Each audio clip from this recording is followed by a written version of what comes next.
Hey, this is Joe from Presonus. Today we're going to compare FET comp with tube comp.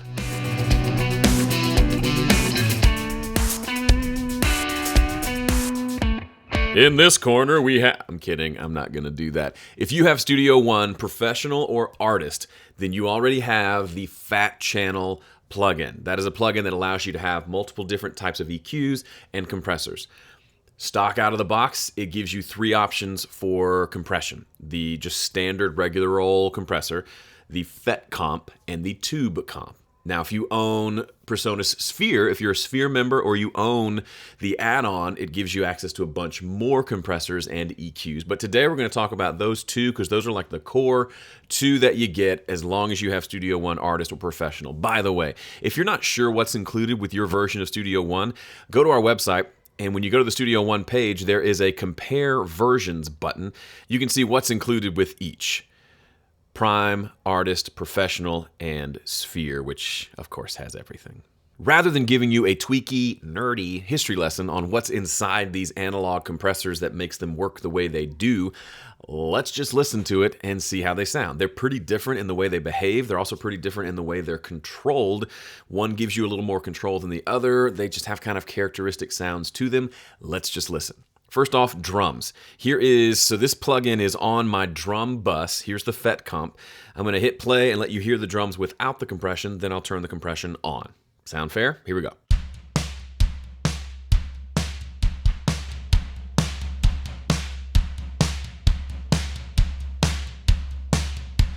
So in addition to simply giving it a little more volume, which I get, that should be a little more balanced, it gives everything a little more snap. The snare especially, instead of going, kind of has a, it kind of has this little at the beginning that's caused by the compression. Let's listen to that again.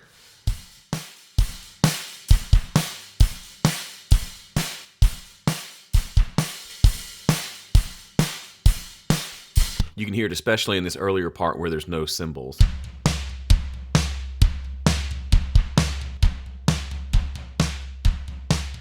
Not a huge change, but it's great. I love this compressor on drums because it's a pretty quick acting compressor. For years, I didn't really know what the attack and release knobs were, like what were the settings on this, because in a lot of plugins, it just kind of goes from like 1 to 10, I think. So you don't really know what the measurements are. But if you look here, this thing has a really, really fast attack. The slowest attack here is 0.8 milliseconds. As in under 1 millisecond, and the fastest attack is 0.02 milliseconds. So if you're looking for a slow attack time, this is not your compressor. It will not attack it slowly. It's going to attack it quickly no matter what the setting is. Now there's some variation in there, obviously, but it's not it doesn't let you go to like 100 milliseconds and back. It's all under a millisecond. Keep that in mind. What does that mean practically? It means this thing is going to sound pretty aggressive no matter where you set it. Fast attack times sound aggressive because they start latching onto the signal right away. They don't let almost any of the original signal come through. It's getting squashed down. Now the release has a lot of variability. It goes as fast as 50 milliseconds, so you can't go super fast with the release, but it can go as long as over a full second. So I don't adjust these too much, honestly, because the attack is just fast no matter where I put it. So I'm mostly interested in adjusting the input and output. So this doesn't work like a typical compressor with a threshold and a ratio. We have a ratio here, but instead of having a threshold, we have an input and an output. So we kind of turn it up until there's some compression happening. Then we turn the output down to kind of match the volume, and we can see how much compression is happening here.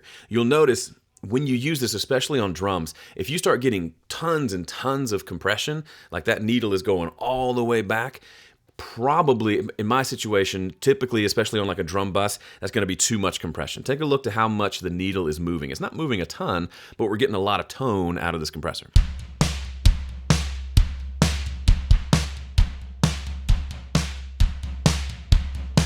Everything's tighter, punchier, but we're only getting, it's barely going past the 5 on the gain reduction meter. If we went with tons of gain reduction, let's just listen to what that would do.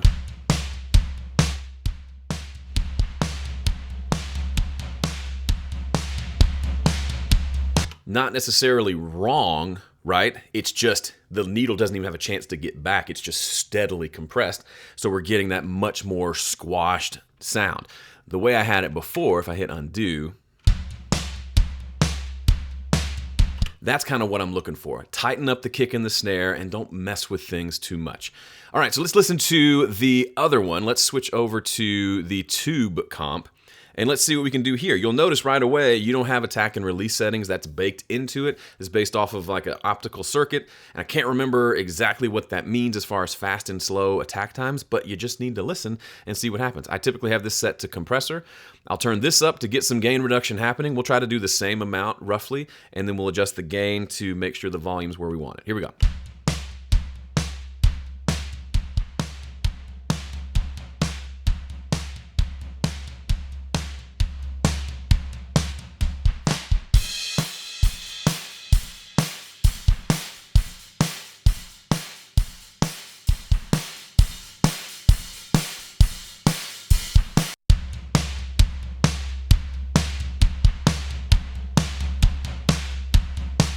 So it's a pretty similar sound. It's not like wildly different, but it feels to me like it moves a little faster. That release is coming back quicker. If we want to compress it more, but still have the release come back so we can catch that next snare hit, feels like we can do that a little bit better here with this compressor. Let's go nuts with the amount of compression for a second.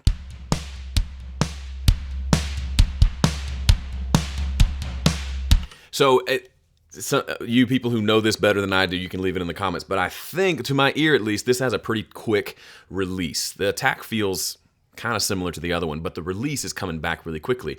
So we can actually get a more aggressive amount of compression, but the release comes back in time for that initial snare hit to come through again. But we don't have the ability to adjust those attack and release knobs. So you have to just kind of say, okay, how much compression do I want? Is this the sound I want or not? Because there's not much else you can do with this compressor, and that's kind of nice. I kind of like that. Now let's hear what this sounds like on a vocal track. Here's a vocal, for the lead vocal from this song. And what I'm going to do is EQ the vocal first. It needs a little bit of EQ, and then we'll compress it. In case you didn't know, you can click this button in Fat Channel, and you can swap the order of the compressor and the EQ. So I'm going to EQ this real quick. Life is one big disappointment. Then maybe I'm doing this thing right. Okay, that feels a little more balanced to me, a little less muddiness in the low end. Now, let's add the FET comp first. So I'm just going to dial it in. This is about where I normally have things set for attack and release. Let's just see what kind of sound we can get. Life is one big disappointment. Life is one big disappointment. Then maybe I'm doing this thing right. So it's just grabbing, especially those louder notes, it's grabbing them quickly, pulling them down, and there's kind of an internal beefiness that comes with this compressor. It just adds a little bit of warmth. The warmth doesn't go away when you add this compression. I like that sound. Now, let's leave this one open and let's turn it over. Let's add another fat channel, and let's just have the tube comp on this one, okay? So we'll make this, also by the way, you can make this a lot smaller of a window by doing this. So now we can have both compressors kind of visible in teeny tiny, cute little window. Look at that, isn't that beautiful? Okay, so now I've turned off the first compressor, but I still have the EQ on. Now let's try this second compressor with the tube comp, see what that sounds like. Life is one big disappointment. Then maybe I'm doing this thing right. But if this all points to something bigger, then I'll get back up and fight. All right, let's compare between the two. Life is one big disappointment. Life is one big disappointment. Life is one big disappointment. Life is one big disappointment. So as you can hear, it's not like, at least to my ears, it's not like huge night and day difference, but they do have just a different tone to them. So I would encourage you, for years and years and years, by the way, I used to only use, like, we're talking a long time, probably longer than I should. I would only use this compressor, the stock compressor in Studio One, and I was able to get all the sounds I wanted out of it. And then I realized that, man, I'm really missing out on these fat channel plugins. Let me start using them more. And I did, and I started to realize they're just different flavors, different variables, different even visual readouts that affect kind of how you mix. So I hope for this video you've heard that they both get the job done, and that can be frustrating if you're new, but they also kind of have different tones to them. And I'll use them in different situations. In fact, for this vocal, for this mix, I actually used the FET comp early in the chain to catch all those peaks, and then I used the tube comp later in the chain just to smooth things out a little bit. And that seemed to work well for me. Because that at the end of the chain, that tube comp had that nice, fairly quick release, which leaves things kind of, it'll compress it pretty heavily, but then it'll let it go, versus the FET comp, where to me, when I put the FET comp on anything, I hear it instantly. It is doing something, and usually it's a cool thing that it's doing. With the tube comp, I have to really start to kind of, it slowly kind of ramps up, if that makes sense. It's just doing a little bit, and then it's like, wham, it's doing a lot of bit. And I try to find kind of that medium where it's just kind of giving it a nice massage to the sound. It's not super aggressive, although you can get there by bringing it up. It's just kind of a smoother, I know some folks have used stuff like this in mastering, just to kind of smooth things out, but a fairly quick release so it doesn't clamp down for a super long time. I hope this video made sense. This was fun for me. If anything, I walk away remembering that, man, you can kind of get the job done with either of these. It depends on what controls you want to have. And then overall, once you use them, use both of them on your next mix. Maybe on one track, use the FET comp. On the next track, use the tube comp. And listen to the differences. And you'll start to realize, ooh, I feel like I'm able to get the sound I want with the tube comp on bass guitar. But with drums, the FET comp really gets it there for me on certain types of drums. On vocals, if the vocalist sings like this, the FET comp works better. If they sing like this, the tube comp works better. And sometimes I use both in series. So you start to develop that bit of knowledge, but you only get there by doing it quite a bit and just listening to what happens, and then kind of taking mental notes, and then before you know it, you'll be reaching for your favorite compressors almost like riding a bike. You won't even be thinking about it, you'll just grab it. And if it doesn't give you the sound you want within the first few minutes of tweaking it, you just ditch it and move on to another one, which is what's great about having a Sphere membership. You get access to not just the standard compressor, the tube comp, and the FET comp, but also all of these other ones. I love the Brit comp for my mix bus. Classic comp can be great on drums and vocals. The tube is fantastic. On another option for drums and also vocals and bass that sounds really good, and there's more. So if you want even more flavor, once you've really dialed in the FET and the tube comp and you're looking for more flavors, join Sphere. You'll get access to all of these as well as a bunch of different EQs also, in addition to all the other cool stuff you get as a Sphere member. All right, that's enough from me. Thanks for watching. Be sure to subscribe, and I'll see you in the next one.